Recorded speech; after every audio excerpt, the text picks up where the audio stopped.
It's great to see you all here this morning. Caroline will be projecting. I see it now coming up on the screen. So first of all, welcome to everyone. I am today located in Santiago, Chile. I've just been to Perth, Western Australia, and to Lima in Peru, and met with a lot of colleagues around the industry.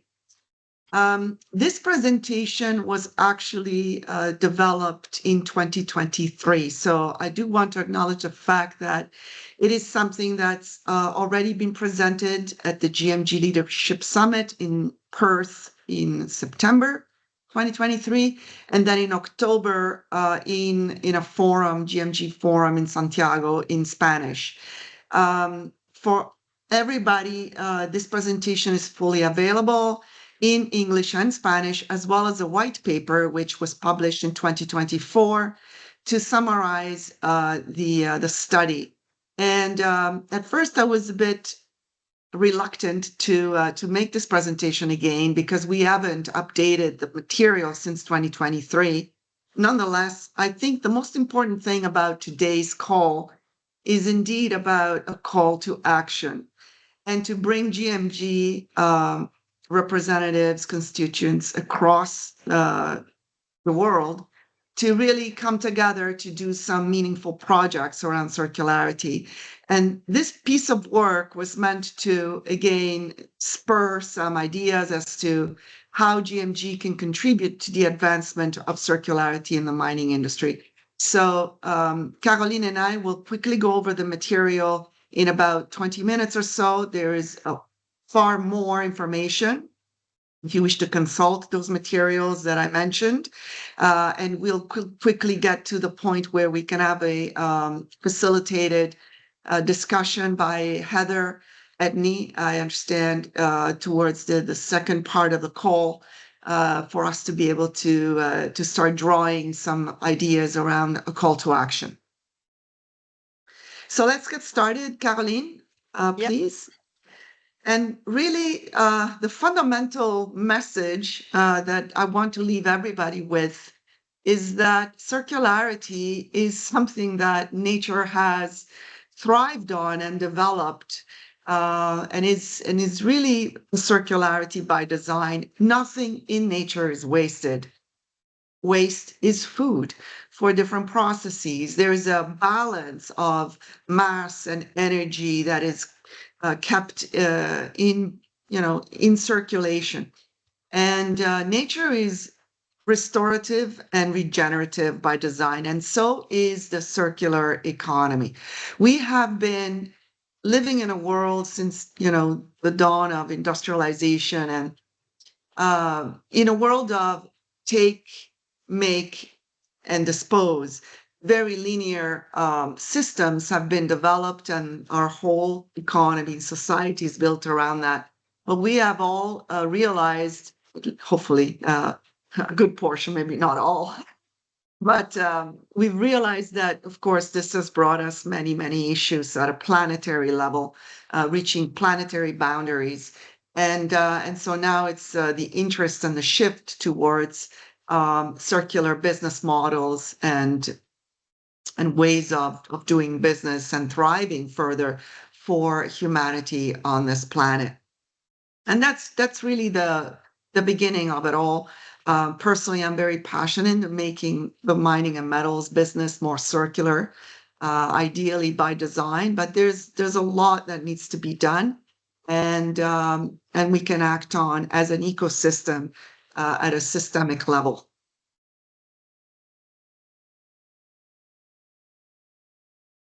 So at the very beginning, what I'd like to do is to give you an idea of the key findings of this study, which was performed in 2023. There are about 7 key findings, which I think today are still true for the most part.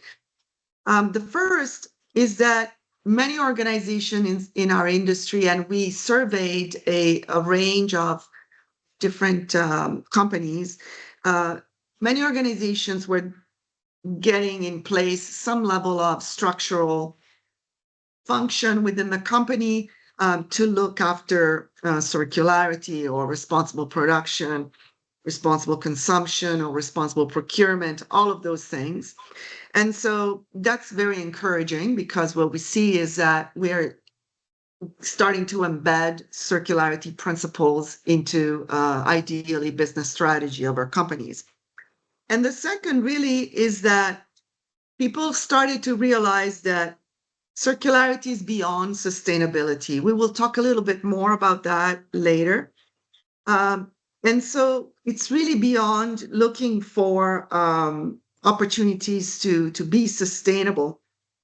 It's tapping into new technology approaches, innovation, not just in business processes as well, in ways of thinking, in how we procure our raw materials, how we keep them in circular loops of value, how we generate shared value, all of those things. So, and I think that was demonstrated because a lot of the key roles that were put in place in those organizations in circularity labeled type roles were actually multidisciplinary. They came from different types of backgrounds, not the traditional operations background or technical roles that we would normally see rising in companies.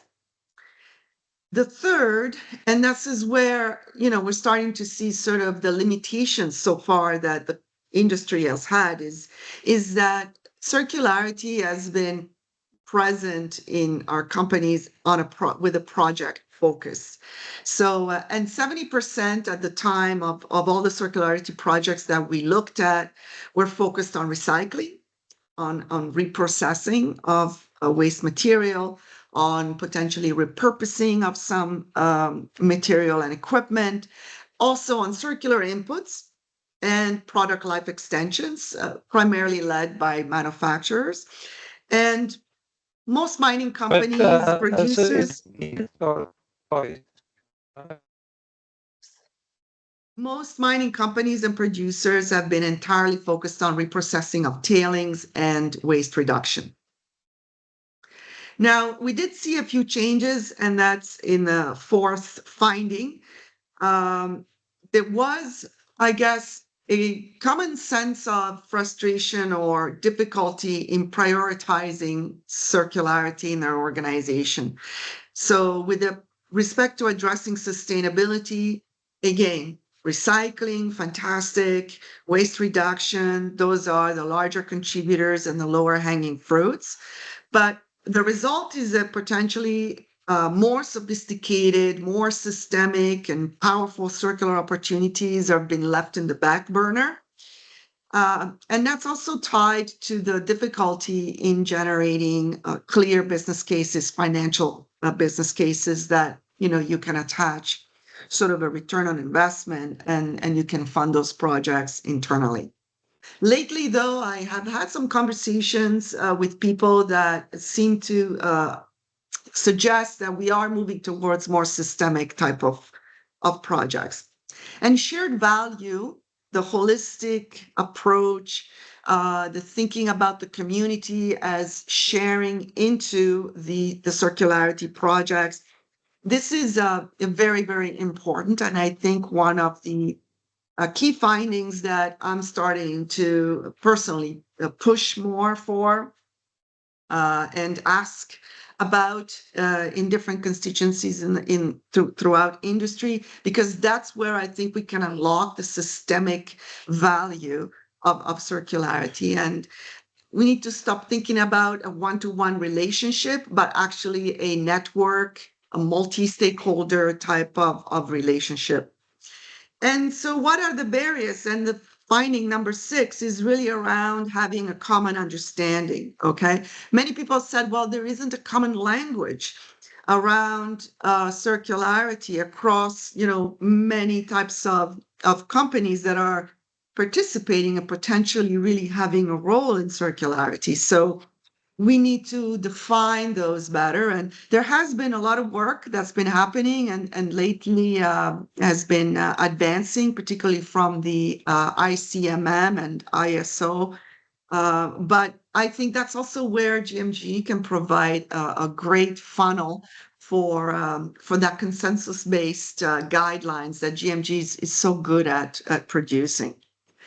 And the last key finding really is that ideas can truly come from anywhere. And that's the beauty of it, right? In an innovative mindset, we can let ideas percolate and come through from different parts of the organization. So different angles also provide different perspectives and potentially could unlock, additional opportunities as well as really neat, I think, business models. So those were the key findings, and we will turn those into more of it actions, calls to action for GMG that in the second part of this call, we will discuss in more detail. So from then on, you will see the methodology quickly as to how we go about doing this, but all the details are in the paper, so we'll get right into it. So circularity beyond sustainability was one of the key ideas in the beginning. So the terms of reference that we used in this work were widely known. So if you can click through that, please, Caroline. I think I'll let you go to the study methodology. Go ahead. Thank you. Okay, so this is how we proceeded for the methodology. So the research that we're presented today was executed in 3 steps. First, we use the publicly available information to map the GMG members' circularity strategies and initiatives. And then we conducted some interviews to get a better sense of how the thinking of the companies is evolving.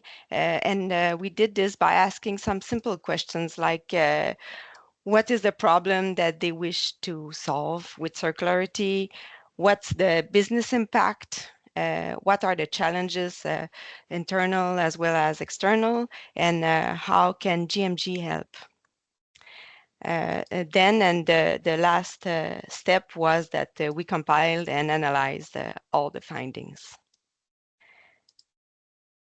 In total, we researched, we covered approximately, well, not approximately, we covered 28 organizations. There was 18 miners and 10 OEMs. How did we choose the companies? It was a call for interest that was initiated by GMG. We had 9 organizations that volunteered to be interviewed. There was from these 9 organizations, we had 4 mining companies and 5 OEMs.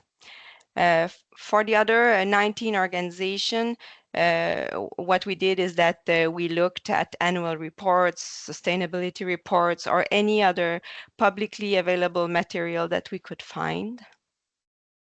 So throughout our interviews, we talked to a wide range of individuals in strategic positions related to environment.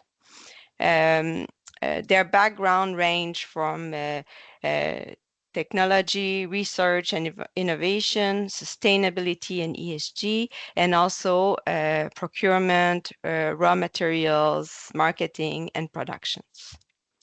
So this is the methodology for the research. I will give it back to Laura to talk about the Thank you so much. So one of the things that's really important to realize is that in decarbonization, circularity can have a big role. We already know that we cannot supply the amount of materials that are needed for the energy transition simply with mining and metals, providing fresh virgin material. That circularity can actually help to fill the gap between supply and demand in a lot of these metals and materials. So decarbonizing industry at large also needs to be thought in terms of circularity. And in particular, if we look at material producers, mining companies, as well as equipment manufacturers that are important suppliers to this industry, there is a very circular connection between those two sectors, where the metals that are produced by mining companies are also then consumed by equipment manufacturers, and the products of equipment manufacturers are used in turn by mining and metals companies. So even when you look at greenhouse gas emissions, scope 1, 2, and 3, there is a clear connection between a mining company scope 3 and an equipment supplier scope 1.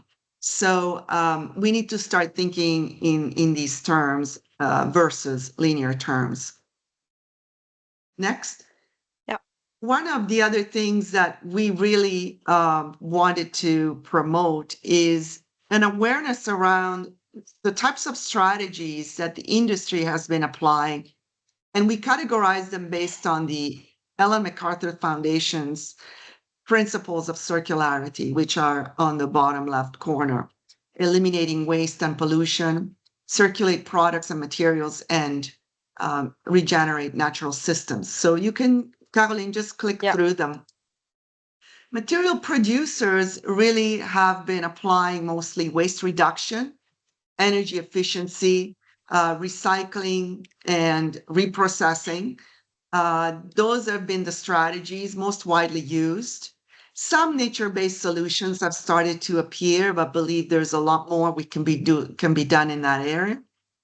The intermediate producers, of course, are mostly focused on metal recycling, battery recycling, and the equipment manufacturers have been working primarily on circular inputs, so using recycled versus virgin material to produce their equipment. Of course, also waste reduction. But interestingly, some level of design for circularity in their products, as well as product life extension and product as a service. All of these are valid strategies. And I think now more and more in the last 2 years since the study was performed, we can find more and more examples of these. I do hope that one of the things that GMG will be doing is to continuously enrich this body of knowledge. Oops. And so, briefly, very briefly, because we want to get to the discussion point, the circularity drivers that we've identified were stakeholder expectations. Obviously, society is asking more for it. Circularity as a business success enabler. A need to anticipate regulations and standards, the need to extract more value, and to generate new revenue streams with less waste and improved efficiency. All of these drivers came through strongly in the material we reviewed, in the interviews, and really the reasons why companies are going after circularity strategies. So this is an overview of the result of our research. It was based on the limited data set of the 18 miners and 10 OEM that we surveyed. Here what you can see are the circular strategies that Laura talked about a few slides ago. If we look at the result, the main observation are that waste reduction, especially for a material producer, is a strategy that is widely used. It's also true for the processing and repurposing strategies. On the other hand, for the manufacturing companies, it's more about circular inputs and very much about product life extension strategies. We can also say that according to our result, nature-based solutions are not yet much applied, especially for manufacturer side, and design for circularity is a strategy that is not popular among miners yet. To illustrate the state of play, we decided to represent the maturity by using a 2x2 matrix. On the x-axis, we have the maturity, and on the y-axis, the journey. I would just put everything there. We separated the journey in 3 main steps. The first step is that the company is starting to understand, to think about circularity, to shift the mindset. The second step is when they intentionally are designing with circularity in mind. And the third and last step is when they are actually starting to transform by innovating and implementing the circularity into their operation. To evaluate the maturity, we use a tool from Ellen MacArthur Foundation. It's called a Circulytics, sorry. It's a publicly available tool. It's meant to help strategies self-assess themselves. It's grouped into 11 different headers, as you see on the right. The way we proceeded is that we used the result of our interviews, and we looked also in the public domain to find evidence whether the companies were doing something around these different headers. If they scored between 0 and 3, we considered them to be in the lower range, between 4 and 8, medium, and between 9 and 11, high. This is a very simple qualitative evaluation based on what we have observed. The result of our evaluation is as follows.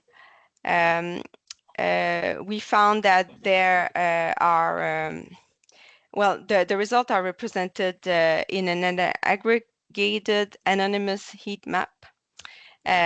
So we found that we have,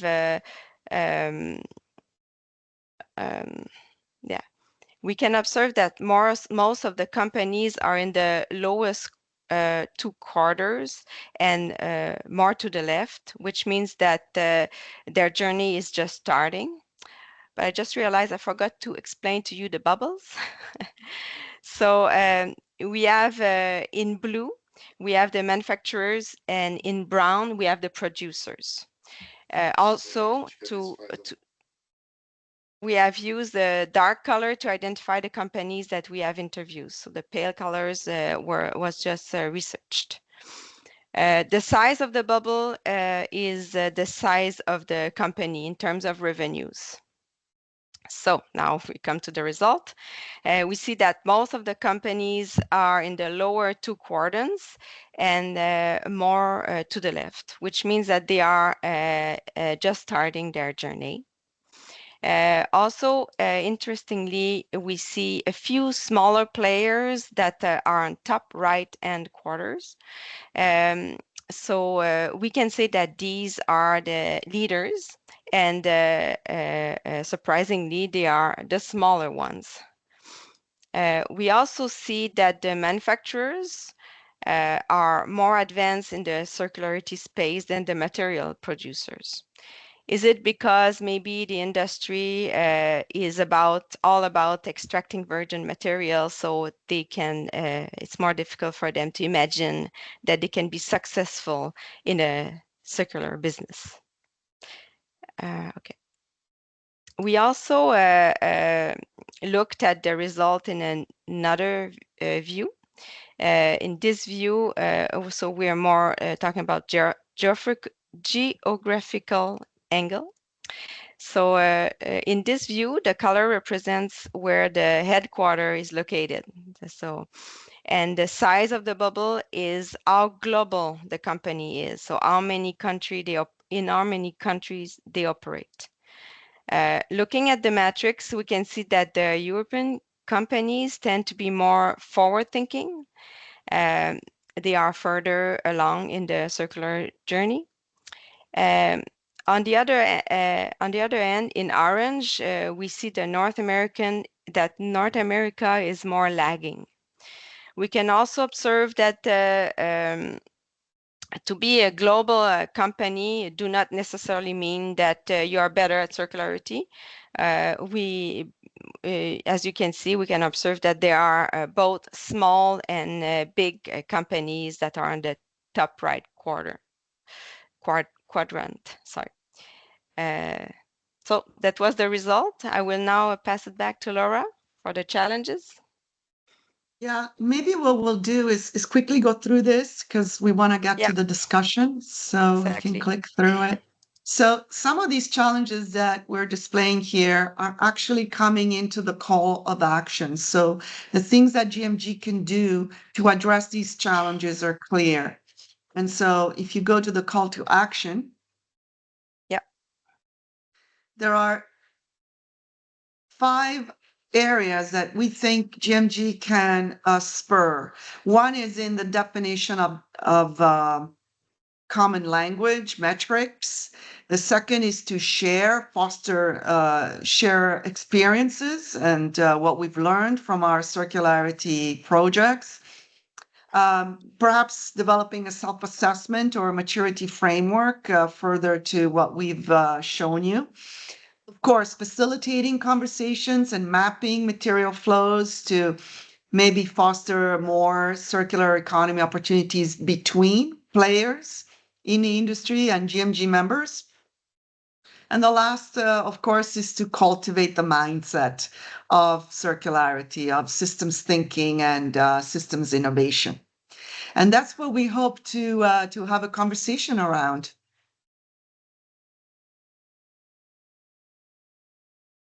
Well, the takeaways of the study were really simple. Meaningful collaboration requires that we work together to do things. So to actually produce some meaningful projects, and the new thinking will come from those experiences. So let's work together and close the loop. Yeah. Thank you.